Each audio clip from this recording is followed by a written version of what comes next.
खून से लथपथ एक 14 साल की प्रेग्नेंट रशियन लड़की बच्चा पैदा करते समय मर जाती है और अपने पीछे छोड़ जाती है कुछ ऐसे सुराग जो उसे माफिया गिरोह से जोड़ते हैं। आज मैं जो फिल्म एक्सप्लेन करूंगी उसका नाम है ईस्टर्न प्रोमिसेस, जो रिलीज हुई थी 2007 में और इसकी IMDb रेटिंग है 7.6। फिल्म की शुरुआत बरसात से भीगी एक रात से होती है। साल है 2006 लंदन। हमें एक बार्बर शॉप दिखाई जाती है जिसे अजीम नाम का एक आदमी चलाता है। वो चेचन नाम के आदमी की शेव कर रहा था। तभी वहां अजीम का मानसिक रूप से बीमार भतीजा अकरम आता है। चाचा भतीजा आपस में कोड वर्ड्स में बातें करते हैं। चेचन समझ जाता है कि यहाँ उसके गेम बजाने की बात चल रही है। वो भागने की कोशिश करता है, लेकिन चाचा भतीजा उस तरह से उसका गला काट कर उसका गेम बजा डालते हैं। इनकी इस हरकत का खुलासा बाद में किया जाएगा। उसके बाद हमें एक केमिस्ट की शॉप दिखाई जाती है जहां एक लड़की मदद मांगने आई है। उसकी हालत देख केमिस्ट को लगता है कि वो नशेड़ी है। देखते ही देखते उस लड़की की टांगों के अंदर से खून निकलने लगता है और वो बेहोश हो जाती है। उसे एडमिट किया जाता है और हमें पता चलता है कि वो लड़की प्रेग्नेंट है और बच्चा पैदा करने के बाद उस लड़की की मौत हो जाती है। इस लड़की का नाम था तात्याना। वो महज 14 साल की थी। एडमिट करने के दौरान एना नाम की मिडवाइफ, बोले तो दाई को, तात्याना के पर्स से एक डायरी मिलती है जो रशियन भाषा में लिखी हुई थी। मतलब वो लड़की रशिया से थी। फिर हमें एना के घर का सीन दिखाया जाता है जहां वो अपनी मम्मी और अंकल स्टीफन के साथ रहती है। स्टीफन रशियन लैंग्वेज जानते हैं और जब वो तात्याना की डायरी को पढ़ते हैं वो एना से पूछते हैं कि उसे ये डायरी कहाँ से मिली। एना स्टीफन से बताती है कि उसे ये डायरी एक डेड पेशेंट के बैग से मिली। एना को रशियन नहीं आती, इसीलिए वो उस डायरी में क्या लिखा है पढ़ नहीं सकी। स्टीफन एना को सलाह देता है कि उसे ये डायरी उसी डेड पेशेंट के साथ दफना देनी चाहिए। अब स्टीफन ने उस डायरी में ऐसा क्या पढ़ लिया था जो वो ये बात कह रहा है। एना कहती है उसे बस इस डायरी से उस लड़की का एड्रेस चाहिए ताकि वो तात्याना की बच्ची को उसकी फैमिली तक पहुंचा सके। एना ने तात्याना की बेटी को क्रिस्टीन नाम दिया है। उसे क्रिस्टीन की बहुत फिक्र है। उस डायरी से एना को एक रेस्टोरेंट का कार्ड मिलता है और एना उस रेस्टोरेंट में पहुंच जाती है। वहां वो शिमोन से मिलती है जो उस रेस्टोरेंट का ओनर है। शिमोन का एक बेटा है किरिल। एना शिमोन से तात्याना के बारे में पूछती है। शिमोन उसके बारे में कोई भी जानकारी होने से मना करता है, लेकिन जब एना उसे उस डायरी के बारे में बताती है शिमोन के फेस एक्सप्रेशंस एकदम से बदल जाते हैं। एना बताती है कि वो डायरी रशियन भाषा में है और उसे रशियन नहीं आती। शिमोन कहता है वो उस डायरी को एना के लिए ट्रांसलेट कर देगा और अगर उस लड़की का कोई रिलेटिव है तो वो खुद से उसे फोन करेगा। एना बताती है कि उसके अंकल उस डायरी को ट्रांसलेट करने वाले हैं, लेकिन यहाँ शिमोन एना को अपनी बातों में बहलाकर कल 7 बजे उस डायरी के साथ आने को कहता है। जब एना बाहर आती है वहां उसे किरिल का ड्राइवर निकोलोव मिलता है। उसे एना की बाइक काफी पसंद आती है और वो चाहता है कि एना उसे वो बाइक बेच दे, लेकिन एना बताती है कि ये बाइक उसके पापा की है और इसके साथ उसके सेंटिमेंट्स जुड़े हुए हैं। घर पहुंचकर स्टीफन एना के ब्रेकअप को लेकर उसे ताना मारता है क्योंकि उसका बॉयफ्रेंड काला था। एना अपने बॉयफ्रेंड के बच्चे की माँ बनने वाली थी, लेकिन उसका बच्चा पेट में ही मर गया। ये सारी बातें याद दिलाकर स्टीफन एना का मूड खराब कर देता है। फिर हम अजीम को किरिल और निकोलोई के साथ देखते हैं। अजीम किरिल को चेचन की डेड बॉडी दिखाता है। चेचन असल में किरिल के लिए काम करता था और किरिल ने ही अजीम को चेचन का गेम बजाने को कहा था क्योंकि चेचन किरिल की गैंग का मेंबर होने के बावजूद किरिल को डबल क्रॉस कर रहा था। किरिल के डैड शिमोन को इस बारे में कोई भी खबर नहीं है। किरिल चेचन की बॉडी से सारे सबूत मिटाने को कहता है, जिस पर निकोलोई उसके हाथों की उंगलियों को काट डालता है और उसके बाद वो उसकी बॉडी को नदी में फेंक देते हैं। उधर एना शिमोन के पास उस डायरी की फोटोकॉपी लेकर पहुंच जाती है, जिस पर शिमोन उससे पूछता है कि ओरिजिनल डायरी कहाँ है। एना बताती है कि वो डायरी उसने संभाल कर रखी है। जब क्रिस्टीन बड़ी हो जाएगी तब वो उस डायरी को क्रिस्टीन को दे देगी। ये सुनने के बाद शिमोन कहता है कि आज उसने थोड़ी ज्यादा पी ली है, इसीलिए वो उस डायरी को एक्सप्लेन नहीं कर पाएगा। वो एना से उसका एड्रेस पूछता है। एना कहती है कि वो ज्यादा दूर नहीं रहती। उधर हम किरिल को नशे में देखते हैं और उसे इस तरह देख सिमोन उसे लातों से मारने लगता है। बारिश की वजह से एना की बाइक ठंडी पड़ जाती है। निकोलाई आकर उसकी मदद करता है लेकिन बाइक स्टार्ट नहीं होती। निकोलाई कहता है कि वो ड्राइवर है और एना को उसके घर छोड़ सकता है। उसके बाद जब वो दोनों कार में होते हैं, एना उसे तात्याना के बारे में पूछती है। निकोलाई कहता है कि वो बस एक ड्राइवर है और उसका काम ड्राइव करना है।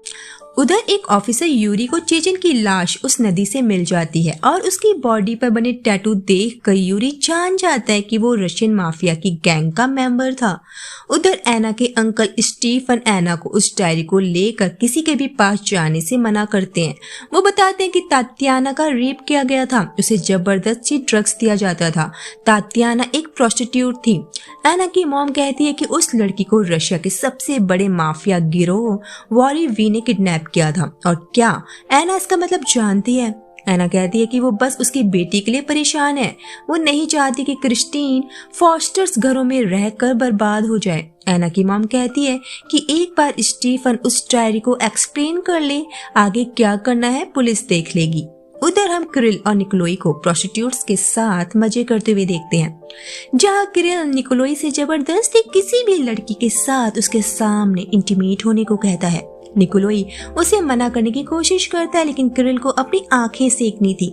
मजबूरी में निकोलाई एक लड़की को चूज करके उसके साथ इंटीमेट होता है और किरिल उन्हें करता देख मदहोश हो जाता है।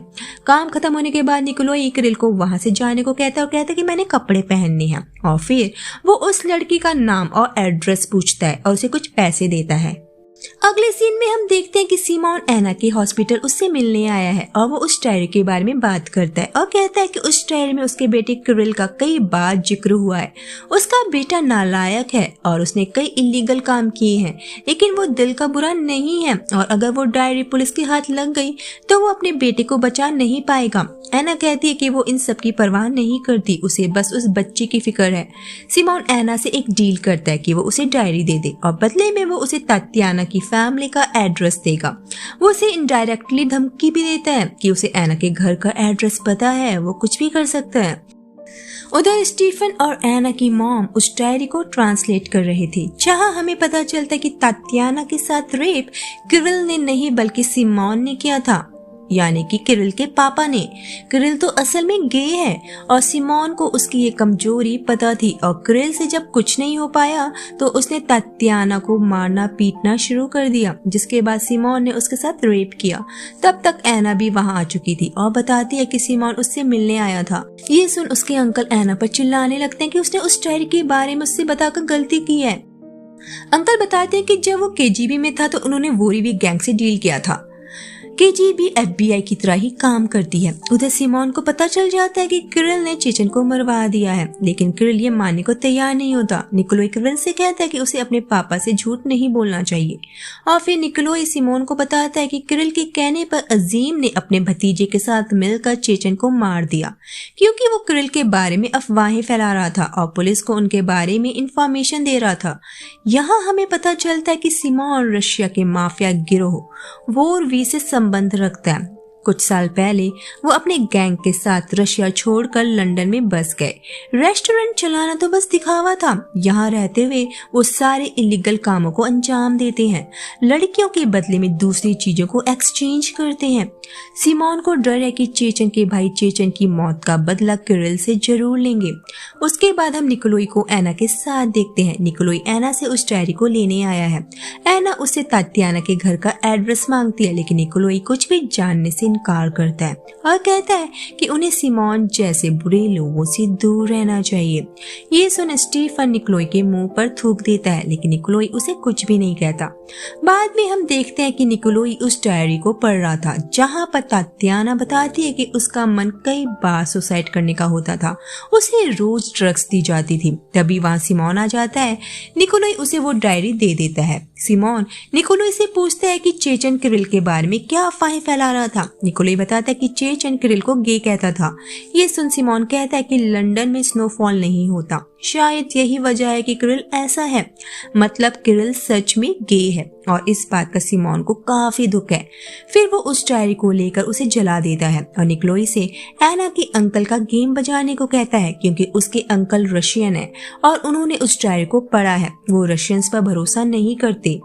अगले दिन निकोलाई एना की बाइक सही करके उसे लौटाने आता है और तात्याना के घर का एड्रेस देता है, लेकिन वो एना को ये भी बताता है कि जिस जगह से तात्याना बिलोंग करती थी वो उस बच्ची के लिए सेफ नहीं है। वो बच्ची सिर्फ एना के साथ सेफ है लंदन में। एना समझ जाती है कि निकोलाई ने वो डायरी पढ़ी है।